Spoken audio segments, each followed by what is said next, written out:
প্রতিশ্রুতি দেওয়ায় আজকে আমরা তাদের কাছ থেকে অন্ততপক্ষে এইটুকু চাই যে এই বিশ্বজিৎ কুমার মণ্ডল, আমরা জানি যে সে জুলাই আগস্টের ছাত্র আন্দোলনের হঠাৎ উনি অসংখ্য টাকা ডোনেট করে থাকে এবং সে ইতিপূর্বে হোমল্যান্ড লাইফ ইন্স্যুরেন্স কোম্পানির পক্ষ থেকে ওইখানে সিএর দায়িত্ব থাকা অবস্থায় প্রায় 20 কোটি টাকারও অধিক দুর্নীতির মামলায় তাকে আইডিআর কর্তৃক তাকে অপসারণ করা হয় 2023 সালে এবং 2024 সালে আগস্ট মাসের 28 আগস্ট তাকে যমুনা লাইফ নিয়োগ দেওয়ার পরে 2024-এ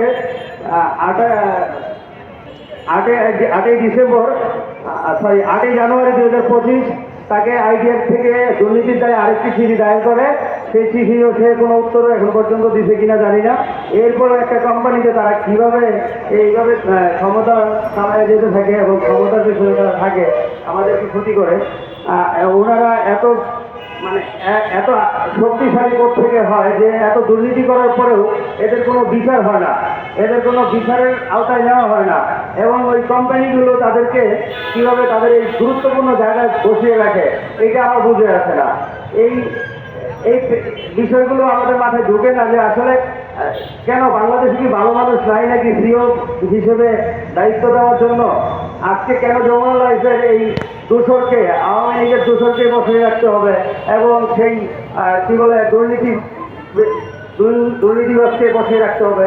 হ্যাঁ, আমি এটা বুঝে আসে না আমার।